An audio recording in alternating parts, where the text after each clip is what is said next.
What is up everyone? Andito naman tayo at sa wakas, naka-vlog din ako pabalik dito sa Pilipinas. At ngayon, mag-gym tayo ngayon sa Muscle Factory na bagong-bago sa Congressional. At saka mga announcement natin na mangyayari ngayon sa fitness community natin. Batang Hippie event, Genesis All Novice, Isabela event, ano ba? Ano ba? YS? YS, Young Slayer. Basta ngayon, i-discuss natin lahat dahan-dahan sa buong vlog na to, yung mangyayari ngayon sa buong fitness community. Coach Vince! So, punong-puno tayo ng, ng announcements. Again, panoorin nyo na itong vlog na to. Most likely, lahat ng mga schedules ninyo papasok doon kasi buong taon to. So, engine. Nakita nyo man, mga bagong suot natin. Yan, kita yung kulay.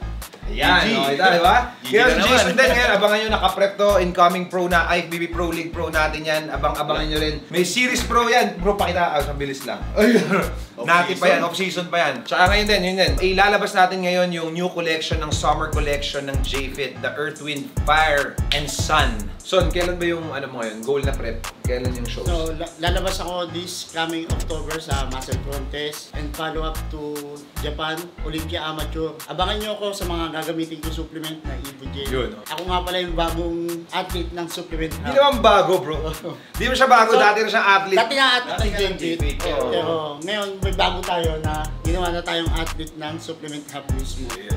Guys, abangan nyo rin pala yung, yung pre-seminar posing o paano mag-prep sa mga novice sa March 23, PSP Balintawak yan. So libre tong seminar na to para sa lahat ng mga magsushow ngayon, hindi lang para sa mga sasali ng Genesis, pero ginawa namin to para sa lahat ng mga beginners or mga coaches na may mga katanungan din about sasali sa mga bodybuilding natin ngayong year na to. Kung baguhan kayo, i-watch out nyo na yan. Punta na kayo doon sa PSP Balintawak Supplement Hub yun. March 23. May picture lang ako na isa sa mga product natin, napaka-effective. So, yung trainable. So, this is a very strong supplements for you to build muscle at the same time to stay dry, shredded. So, sa mga nagpapakat, nagpapashred, ito ang para sa inyo. Ang bonus dito, lalakas din kayo. So, remember the name, it's trainable by High-Tech Pharmaceutical. Guys, Baines pala, pre-workout. So, pag minix mo siya ng EVP-AQ, mas maganda yung pump mo. Kaya, check nyo mamaya yung pump. Jerome Salvado, kung di nyo nakikilala yan, yan ang unang nagpasikat ng transformation. So, used to be like overweight, like 500 pounds. Na-feature pa yan sa Jessica Soho. Good to see you, bro. Likewise, man. Glad you're back. So, lahat pa nakasama ko ngayon naka-prep. Saya din kasi ngayon ko lang ulit nakita nakakamiss na makita ulit yung mga aking mahal na kaibigan, diba? At ang backwards. So guys, nandito tayo ngayon sa Muscle Factory, dito sa may Congressional bagong gym. Actually, dati itong fitness, pero nabili ito ng kaibigan natin, si Ace, si Boss Ace. So thank you at pinayagan niya kami mag-workout dito. Ay, naka-EVP ka, no? Naka-EVP. Gusto niya eh. Oo nga, ako ulit ko, bro. Favorite ko. May sinasabi si Earl. EVP the best. Yun, no? Sobrang solid. Hindi yan selling, bro. Totoo naman yun. Pero ngayon, meron kaming bago ipapadala. Pero, naubos yung initial stocks, Mother Bucker. 400 mg caffeine with 6,000 mg citrulline, bro. Damn, bro. Good luck sa matutulog mamaya, bro. O, Coach Vince, balat ka na. Ito, tapos syempre, Liquid Pump, EVP-AQ, diba? Liquid Glycerol with nitric oxide. Pag sumat ka, bro, pump ka na agad. Bro, alam mo lang bakit ganito. Kasi pag ininom mo siya, mapapamotherfucker. Sarap. Mapapamotherfucker ka talaga, bro. Ang lakas, man. Dati, tequila shots lang ginagawa namin. EVP-AQ shot na. Shot. Shot. Everybody! Parang di normal ah. Maglalaban-laban sila ngayon. Yung show nila, like KG, ano pa yun? MTG, yung kay Archie, na lalaki ng mga pa-premium nila. So lahat yan, maglalaban-laban sila. Pero kita nyo na magkakasabay din kami mag-gym at magkakaibigan din, di ba? So, ganun lang yun. Healthy sports. Hindi lang about competition. Most importantly, it's all about community. Yun talaga. Diba? Brotherhood. Gawin natin yung uso ngayon guys na sabi nila is quality exercise, quality set, less volume. Push tayo siguro mga 6 exercises lang. 3 para sa delts, 3 ma-address lang lahat ng mga dapat ma-address. Warm up muna kami lahat. Bago yun, syempre, dapat ready muna natin yung mga joints natin. Tsaka yung workout ng muscle. Muna may matatanda, maraming masakit. Tapos naka-prep pa tayo ngayon na trying magpa-size up. Pero wala pa eh. Wala pa masyado eh. Sobrang busy pero tingnan natin.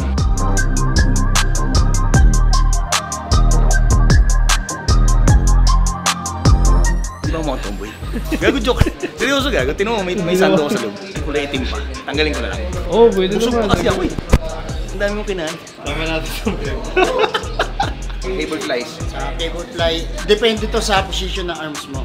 Makikita mo yan dito. Yung Ayan. quick tip. Yeah. Mid-chest yan. Maganto ang position mo. Tapos pag binaba mo naman dito, lower chest. Tapos pag siyempre, upper chest. Pwede mo siya pagsabay-sabay. Kung gusto mo mag-pump ka agad lahat ng chest mo, bago ka mag-proceed sa next exercise mo, pump ka na. Pwede mo siyang gawin sabay-sabay yung tatlo. I-add ko lang, bro, yung tatlo na sabay-sabay na yun, leveling yung tawag. Nakita ko yung kay Hani Rambat, ginagawa niya yung kay Jeremy Buendia nung dating panahon na siyang coach. Ginagano ni Hani yung kamay niya, kaya yun bro, tapos sundan mo lang bro. Yan, leveling yung tawag. Yan. Yun no. Hani Rambat yan style yan bro. So, simula nung dumating si Hani Rambat dito sa Philippines, tapos nag-seminar sila ni Jeremy, kaya nag-improve din yung training natin sa industry, sa community, dahil sa influence nila. Nag-treat yung kalaban mo. Kayo dalawa, master. Ako masters. Hindi kayo magpapanggaan ito. Tsaka iiwas na kami sa ibang shows. Tama. Iwas kasi gusto niya, tinanong ko siya anong gusto mong mangyari. Gusto niya maging pro. Di, sa pro show kami. Pro qualifier. Hindi na siya dadaan ng MTG kasi masisira yung ano niya. Pick niya. Tama. Strategic yung pagsali. Siyempre, di ba? Kahit magbabanggaan, kailangan magbigayan pa rin ang daan. Pero hindi na gaya gulang ko. Siyempre pag makakalaban nila ako. General Toklaw ko eh. Wala naman walang tatalo sa gulang mo, bro. Pagdating nung nakalaban nila ako, di ako yung pinakamaganda. Diba? Sino nag-cover? Wala, di ikaw. Di ako rin. Siyempre, bro. Kaya si Aki, pag nakaprep ako, hindi nagpapakoach sa akin. Lumilipat ng coach. Kala niya sinasabotay ko yung prep na yun. Hindi, gago. Nagkataon lang, nakadesign ako mag-pick dun sa show na alam kong ano, katawan ko yung hinahanap. Nakarpan ko daw ng taho eh.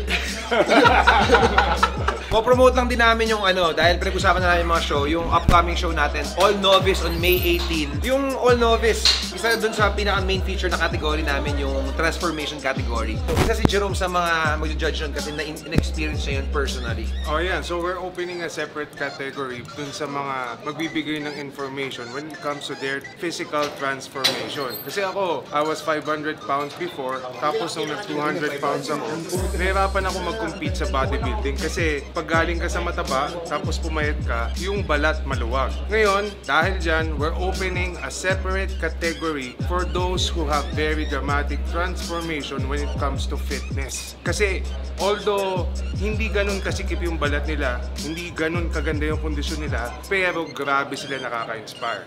Kaya we want to highlight all kinds of athletes from all walks of life. Come, join us. Lift and uplift and be part of the fitness community. So, isa na naman sa transformation story natin, include ko rin, siyempre, OG Estrella. Meron din siyang matinding transformation story, nasa YouTube vlog din natin yan, nandito, kaya kita nyo. What's up boys, it's your boy Idol Joji. Pahingi muna ng hangin konti. Coach Earl, kung naghanap kayo ng coach na for lifestyle, pwede nyo akong i-DM sa IG ko, I am Monster. Competition prep, pwede rin. Siyempre, representing J-Fit and Supplement Hub.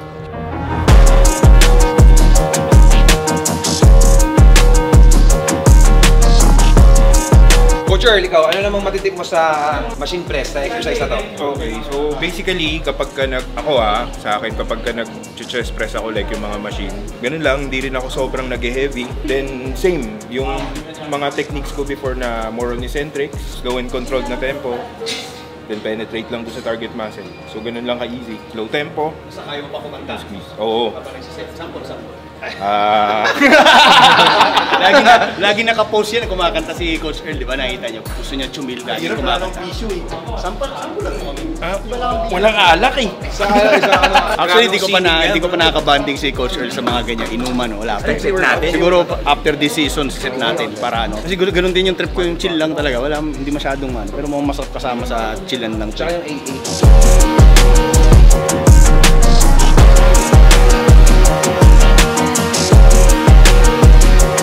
Guys, 4 weeks out from today, meron tayong gaway-gawayan dyan sa Isabela. Pangatlong taon na natin to, kita-kita tayo dyan ha. May 18 naman, All Novice Genesis. Nag-isip kami ng platform para sa mga nagsisimula na medyo kinakabahan pa kayo sumabak sa mga big shows or mga big events. Ito, yung feeling ng big event pero para sa mga nagsisimula. Yun lang kasimple yun. Maliban doon sa isa, dalawa yung medyo inaabangan kong divisions. Transformation at yung isa is yung parang male fitness model style. Pero naka-board shorts pa rin kayo, lahat ng judging about ano pa rin men's physique, medyo mas maliit-liit lang kayo ng konti. Yung mga gusto na pero may mga shape na magaganda na yung shape pero hindi pa enough yung size, ito yung division sa para sa inyo. Paghandaan nyo na, ano lang yan, 12 weeks out, kung di ako nagkakamali, gaway-gaway yan, 4 weeks out, batang hipe, 17 weeks out, and syempre baka magkaroon pa tayo ng YS3. Pero antayin nyo yung announcement. November pa naman yan, most likely, okay? Yan static for place. Ang inang galit ng batang. Ang kayabangan yan eh, no? Pinakitaan 5, 4, 3, 2, 1. Nahihirapan ba kayo? Sakto lang. Ganito lang yan. Single arm static pa. Walang kayabang-yabang. Dapat mayabang kayo, na nga lang meron tayo. Talagang up and coming pro ngayong year na to. Abangan nyo yan, Jason Evangelista. Tandaan nyo, mark my words, bro. Jason, son. Oh. Papatunayan natin yan, pero may kasamang gawa.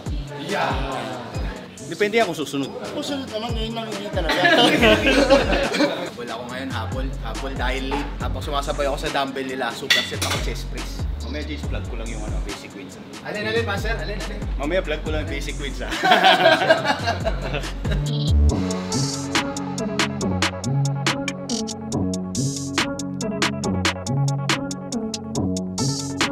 So sa dumbbell press ako, personally, isa sa mga guide ko dito, para napapatama ko yung chest, is I make sure yung back ko nakadikit sa bench, hindi ako naka-arc.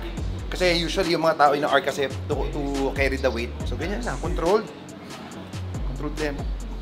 Tsaka ayokong binabagsak yung weight, bro. Sasaluhin nyo. Nakikita ng mga baguhan, yung mga malalaki nagbabagsak na. Gagayahin nila yun. Habang tumatagal sila, kala nila okay lang yung babagsak. Kaya ngayon yung mga bago, kahit 5 lang binubuhat, binabalibag na. Kaya siyempre, pangit naman tignan nyo sa may arc ng gym, mismong building ng gym, nakakabulahaw na. Pakitaan mo kami ng 50 mamaya na walang tunog. Oo, yan. Bayan, 50, walang tunog. Static pa. Static mo? Grabe naman, napakagaw! Hindi, ang tawag sa sinasabi ni Jason, gym etiquette yun. So dapat meron kayo gym etiquette. May courtesy kayo sa ibang nag-members din. Kasi hindi yun nag-show ng strength kung binabagsak nyo.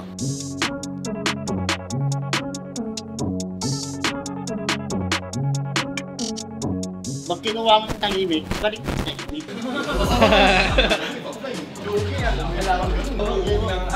Try natin mag 45 it's been a while kasi dahil sa shoulder injury natin. Normally, dapat easy na lang yan. Kaya pa naman natin mag-isandaan.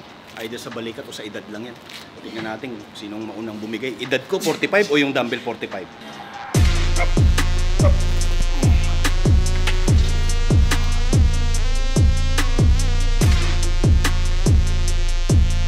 Kaya pa ng 50 ah.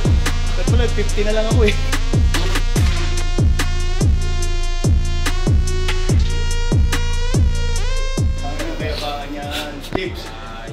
Lakas! Puto na Jason to. Ano ka tawag? Huwag mo tapusin. Kailangan kita makuha na, bro. Napakalakas mo, bro. Natawa tuloy. Natawa! Saan ang sinabi mo paano na-vlog? Bagay na-vlog naman ni JT. Na-vlog naman. Camera shy sa cellphone ko. Grabe, lakas mo, bro. Static 50. Sa'yo muna yan. Sa'yo na muna yan. Oo nga eh. Yan naman to ha. Chest yung workout namin. Pero yung back, di ba? Umalsa rin, no? Grabe tong ano to, bro. Muscle na tinubuan ng tao. Tips para dito, don't flare out your elbows. Keep it down. Tapos imagine niyo yung elbow mo nagdidikit, hindi yung wrists. So elbow ang pagdidikitin niyo para squeeze yung pecs. Chest out, rotate your torso outward. Squeeze.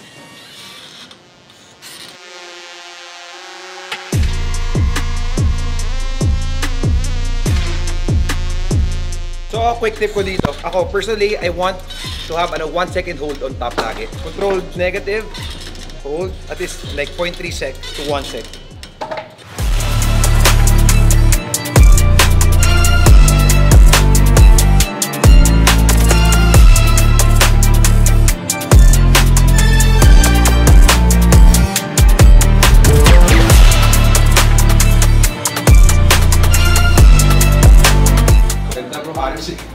Model si Jason.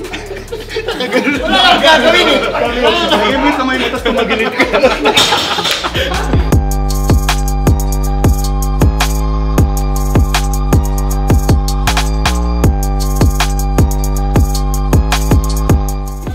Putang ina.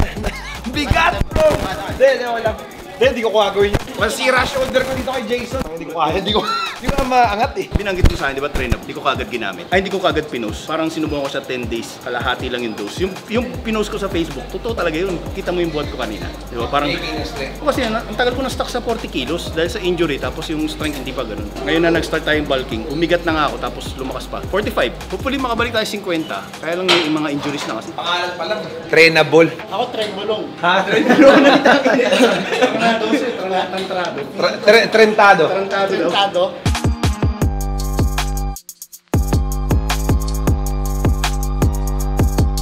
Kasi medyo naka-upright ako, no? Okay, nag-workout, medyo naka-upright ako. Hindi naman sa mali yun, pero mas tatamaan yung ginawa ni Coach Earl na form kasi at least naka-isolate na yung ano mo, mas tatamaan yung front delts mo. So ayun, nakita nyo, iba-iba yung workout namin. I mean, same yung workout namin pero meron talagang way of performing it. Not necessarily mali siya, pero mas napa-activate lang niya yung front delts niya. Thank you, bro. Good job. Good tip. Good tip. Meron akong tanong, mag-comment kayo. Maglalabas yung J-Fit ng crop tee para sa mga lalaki. Susuotin nyo ba? Comment below. Pagka umuo kayo, maglalabas tayo. Pero kung hindi, wag na. Sayang naman yung collection natin, di ba? Save na lang din para sa iba. Carlos Yulo Collection.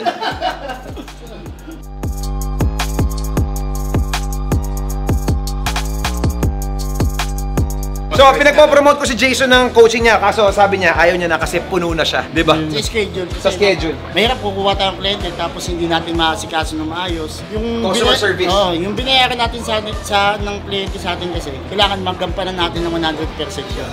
Kaya kung alam mo lang hindi mo na kayang gawin yung trabaho para sa kanya, huwag mo na kunin. Ganda ng t-shirt mo, bro. So, ako lang, announce ko lang ulit. Summer collection ng J-Fit. Di ba? Bagong-bago release namin yan this coming summer. So, check nyo na lang. Shopee, Lazada, website, IG, TikTok. Name it, we have it. What's up, boys? It's your boy O to the GOG. It's been a while since I've been back.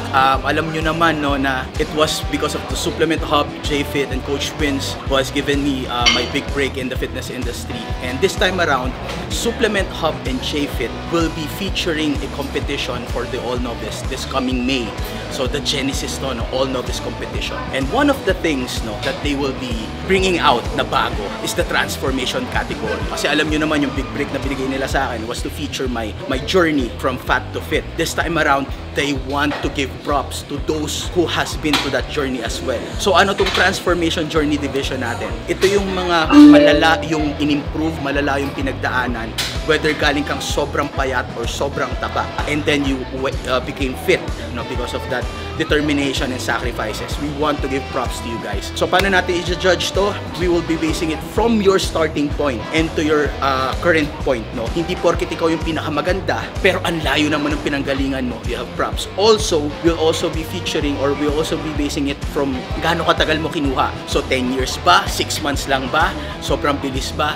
So doon natin i-base yun. Please make sure you vlog about it, you post it on social media, and yung tag Supplement Hub and J-Fit kung ano mga pinagdaanan nyo, giving your story behind it. See you there, register na, malay nyo kayo yung first ever champion ng Transformation Division, the Genesis. Ito na! At magpapasalamat kami sa Muscle Factory Gym. Ace, maraming salamat at napaunlakan mo na pag-gym kami dito sa napakagandang gym mo. So visit nyo dito sa may Congressional Avenue, Muscle Factory Gym. Manager, isang invitation naman dyan. So ayun po sa mga gustong bumisita sa amin, punta lang kayo dito. Open po tayo for trial. Manager ko to. Manager ko to sa Balintawak eh. Dati yun, hindi na kayo. Inairate ng Muscle Factory Gym. Sobrang galing! Dahil sobrang galing, dito na siya itatrabaho. Again, papasalamat kami at napagbigyan nyo ang vlog namin dito. Again, yung mga announcement namin, yung event. Days to Remember, Gaway-Gawayan Festival, Bodybuilding. April 6 sa Isabela. Genesis All Novice, May 18 sa Palacio de Maynila. At saka syempre, ano ba? Batang Hippie Classic, June 22. June 22. Young Slayer 3, November. Yan. Tsaka iniimbitahan ko lahat sa March 23, meron kaming free posing and workout seminar sa PSP Balintawak. So, andyan yung mga coaches natin para turuan kayo. At kung meron kayong mga katanungan about sa mga shows, pwede rin namin sagutin dyan. Sasagutin talaga namin, hindi pwede. Plug ko na rin lahat ng seminar ng Batang Hippie. Pumunta kayo, ha? Alam nyo na, G-Time na naman.